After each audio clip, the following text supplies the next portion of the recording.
नमस्कार मित्रों, स्वागत है आप सभी का आपके अपने इस पसंदीदा YouTube चैनल में। जी हाँ मित्रों, रेलवे ग्रुप डी 2022 एग्जाम को लेकर के जो हमारी श्रृंखला चल रही थी जीएस जीके को लेकर के 25 में से 25 का तड़का सीरीज, जी हाँ नेक्स्ट सीरीज यानी कि सीरीज सेकंड आ चुकी है। जी हाँ, जो सिलेक्शन का वादा है वो कंप्लीट होगा मित्रों। तो यदि आप हमारे चैनल पर पहली बार विजिट कर रहे हैं तो चैनल को सब्सक्राइब करते हुए पास में जो बेल आइकन है उसको प्रेस करेंगे ताकि समय से लेटेस्ट वीडियो का नोटिफिकेशन आपको मिलता रहेगा। एक एक प्रश्न आपका यहाँ पर इस वीडियो का सिलेक्शन दिलाने वाला है मित्रों, तो वीडियो को आते ही लाइक शेयर कर देंगे। तो हमारा पहला प्रश्न है आपका, मानव द्वारा सर्वप्रथम प्रयुक्त अनाज था, यानी सबसे पहले किस अनाज का प्रयोग किया गया था मानव के द्वारा। ऑप्शन आपके सामने दिए हुए हैं, पर्याप्त समय है आपके लिए, 10 सेकंड का समय दिया जाएगा, ठीक है, और आप उसमें अपना सही आंसर लगाने की कोशिश करेंगे। तो यहाँ से जो राइट आंसर है, यानी सबसे पहले मानव के द्वारा जिस अनाज का प्रयोग किया गया था वह आपका जौ था, ठीक है, यानी कि आंसर हो जाएगा सी, करेक्ट हो जाएगा, ठीक है। अगला प्रश्न आपके लिए, एक जुते हुए खेत की खोज की गई, कहाँ पर की गई थी। ऑप्शन दिए हैं आपके सामने, बेहतर तरीके से ऑप्शन को रीड करेंगे, प्रश्न को रीड करेंगे, कोई भी गलती नहीं करेंगे, क्योंकि सीबीटी एग्जाम में जरा सी चूक से ही प्रश्न गलत हो जाता है, ठीक है। तो जुते हुए खेत की जो खोज की गई थी वो कालीबंगा में की गई थी, यानी कि आंसर यहाँ से आपका बी करेक्ट हो जाएगा।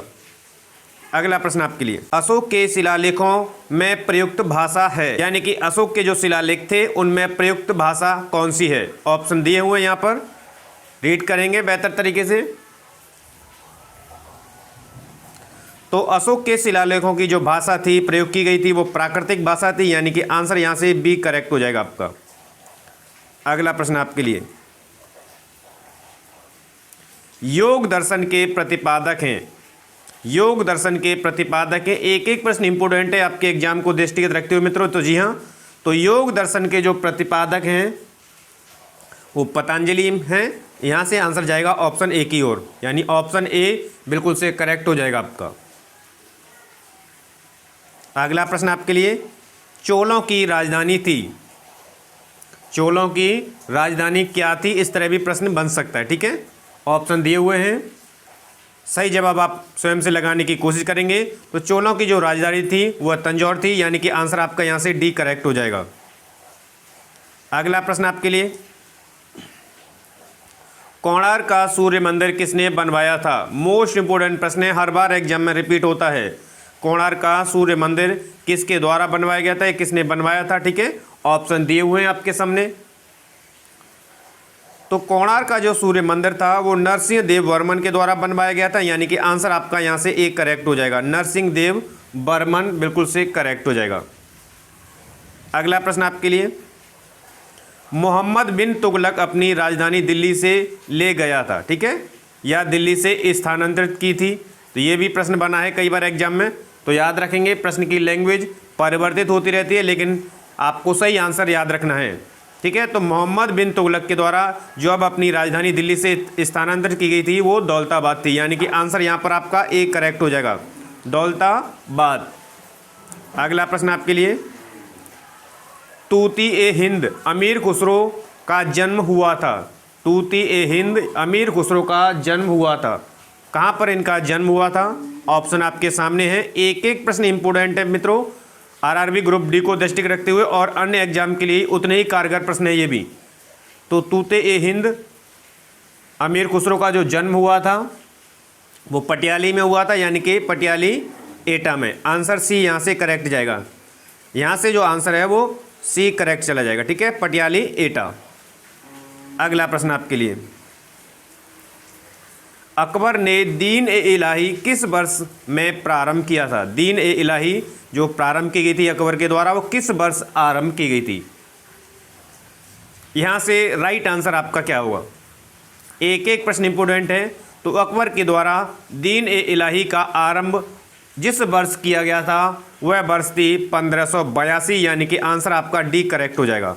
1582 से दीन ए इलाही का आरंभ किया गया था अकबर के द्वारा। अगला प्रश्न आपके लिए,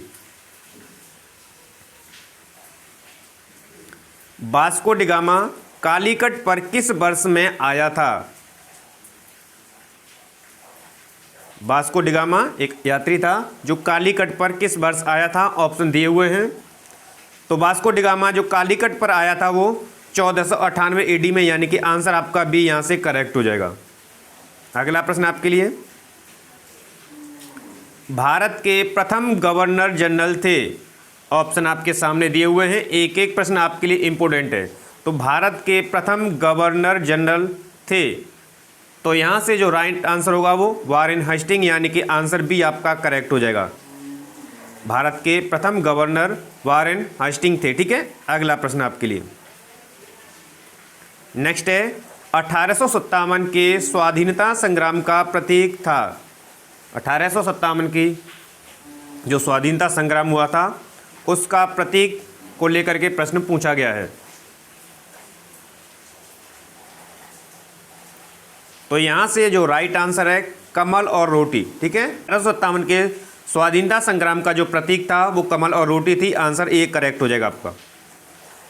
अगला प्रश्न आपके लिए,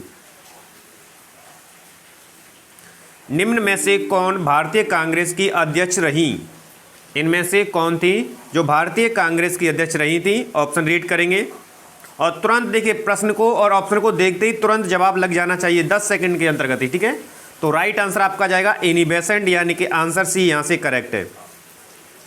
अगला प्रश्न आपका, जलियांवाला बाग हत्याकांड हुआ था, तिथि आपसे पूछी गई है, क्योंकि तिथि को लेकर के एक प्रश्न आपका निश्चित रूप से बनता ही है। ठीक है, तो जलियांवाला जो हत्याकांड है वो कब हुआ था, या इस तरह भी प्रश्न बन सकता है।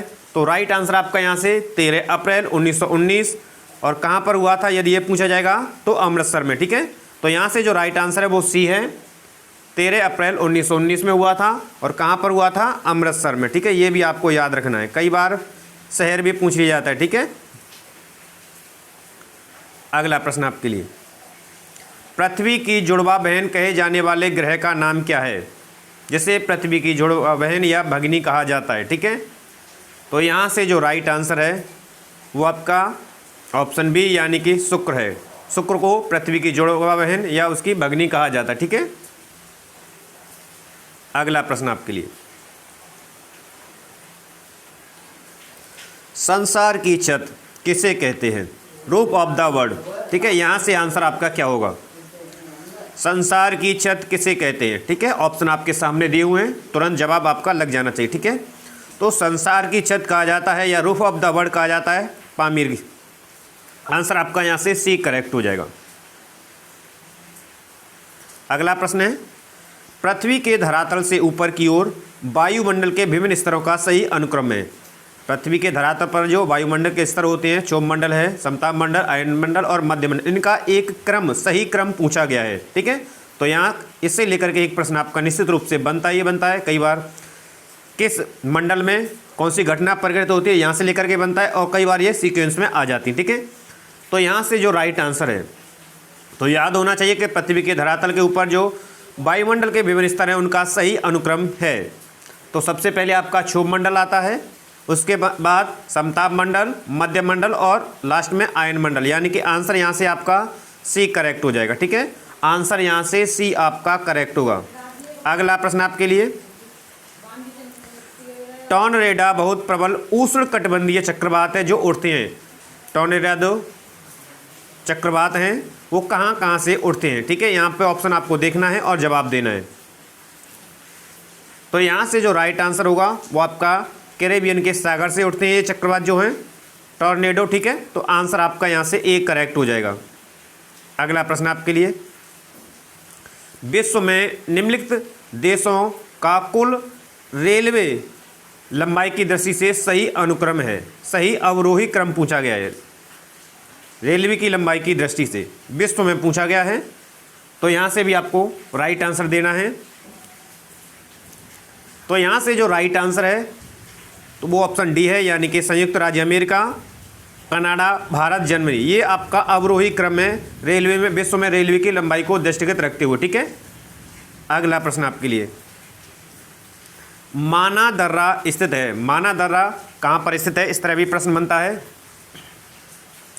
तो यहाँ से जो राइट आंसर होगा वो उत्तराखंड होगा, यानी कि माना दर्रा स्थित है वो कहाँ पर है? आपका उत्तराखंड में है। आंसर बी यहाँ से करेक्ट हो जाएगा। अगला प्रश्न आपका, कौन सी मिट्टी कपास की खेती के लिए सबसे उपयुक्त है? सबसे उपयुक्त कपास के लिए खेती के लिए मिट्टी, इस तरह भी प्रश्न बन सकता है, तो आपको जवाब देना है। तो कपास की खेती के लिए सर्वाधिक उपयुक्त मिट्टी है उसे काली मिट्टी कहा जाता है, यानी कि आंसर यहाँ से आपका एक करेक्ट हो जाएगा। काली मिट्टी जो होती है कपास की खेती के लिए सर्वाधिक उपयुक्त होती है। ठीक है, अगला प्रश्न आपके लिए, निम्नलिखित उद्योगों में से भारत में प्राचीन उद्योग है, भारत का या प्राचीन उद्योग कौन सा है? तो ये भी इस तरह भी प्रश्न बनता है। ठीक है, याद रखेंगे।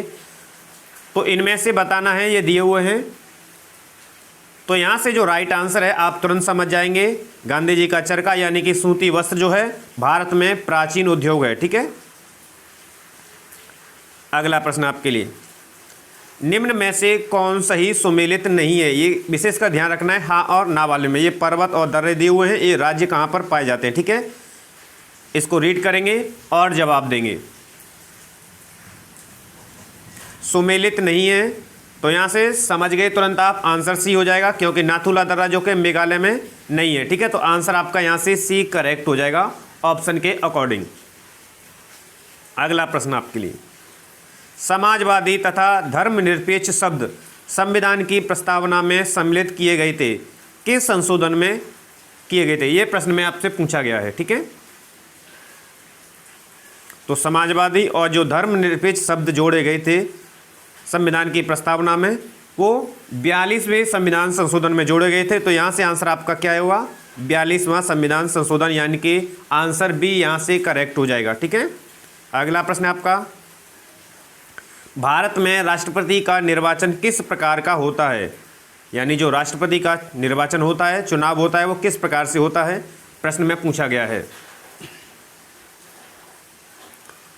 तो यहाँ से जो राइट आंसर होगा, यानी कि भारत में राष्ट्रपति के निर्वाचन का जो प्रकार होता है वो अप्रत्यक्ष मतदान के द्वारा होता है, यानी कि आंसर आपका डी यहाँ से करेक्ट हो जाएगा। ठीक है, अगला प्रश्न है आपका, लोकसभा का कोरम कुल सदस्य संख्या का कितना होता है? यानी लोकसभा का जो कोरम होता है वो कुल सदस्य की संख्या का कितना होता है या कितना भाग होता है, इस तरह भी प्रश्न बनता है आपका। ठीक है, तो यहाँ से जो राइट आंसर है कुल सदस्यों की संख्या का होता है वो 1/10वां भाग, यानी कि 1/10, आंसर डी करेक्ट हो जाएगा यहाँ से। ठीक है, अगला प्रश्न आपका, भारतीय संविधान का संरक्षक कौन है? भारतीय संविधान का संरक्षक कौन होता है? तो यहाँ से इस तरह भी प्रश्न बनता है। ठीक है, एक एक प्रश्न आपका इंपॉर्टेंट है, विभिन्न एग्जाम को दृष्टि रखते हुए, रेलवे ग्रुप डी आदि को ध्यान में रखते हुए। तो भारतीय संविधान का जो संरक्षक है वो सर्वोच्च न्यायालय होता है, यानी आंसर आपका यहाँ से जाएगा डी ऑप्शन की ओर। ठीक है, अगला प्रश्न आपका, भोजन, काम और उत्पादन का नारा निम्नलिखित में से दिया गया था? तो ये पंचवर्षीय योजना दी गई है, या इस तरह भी प्रश्न बन सकता है कि किस पंचवर्षीय योजना में यह नारा दिया गया था। ठीक है, तो यहाँ से आपको विशेषकर ध्यान रखना है। ठीक है, तो यहाँ से जो राइट आंसर है, यानी भोजन, काम और उत्पादन का जो नारा दिया गया था उस पंचवर्षीय योजना का नाम था 7वीं पंचवर्षीय योजना, यानी आंसर आपका ए करेक्ट हो जाएगा यहाँ से। ठीक है, अगला प्रश्न आपके लिए, भारतीय रिजर्व बैंक का लेखा वर्ष अकाउंटिंग ईयर है, या किस ईयर को अकाउंटिंग ईयर रखा गया है? ठीक है, तो यहाँ से आपका राइट आंसर क्या होगा? लेखा वर्ष भारतीय रिजर्व बैंक आरबीआई का जो अकाउंटिंग ईयर है, राइट आंसर आपका जाएगा ऑप्शन बी की ओर, जुलाई जून। ठीक है, अगला प्रश्न आपके लिए, भारत में गरीबी को परिभाषित किया गया है, यानी कि भारत में गरीबी की जो डेफिनेशन है वो किस प्रकार से दी गई है? ठीक है, ऑप्शन आपको दिखने हैं। तो यहाँ से जो राइट आंसर होगा, तो यहाँ से जो राइट आंसर है वो आपका सी ऑप्शन है, कैलोरी प्राप्ति के आधार पर ही भारत में गरीबी रेखा को परिभाषित किया गया है मित्रों। तो ये थे मित्रों टुडे के सबसे अहम और selected RRB group D exam के लिए सबसे मोस्ट इंपोर्टेंट जीके जीएस के प्रश्न। आशा करते हैं प्रश्नों की श्रृंखला आपको पसंद आई होगी। तो प्रश्नों की श्रृंखला पसंद आए थे मोर देन लाइक और शेयर करेंगे वीडियो को, और अभी तक आपने चैनल को सब्सक्राइब नहीं किया है तो अपनी तैयारी को बेहतर बनाने के लिए और अपना रिवीजन करने के लिए चैनल को सब्सक्राइब करते हुए पास में बेल आइकन प्रेस जरूर करेंगे मित्रों। मिलते हैं हम नेक्स्ट वीडियो के साथ, तब तक आप सभी को नमस्कार है, धन्यवाद मित्रों।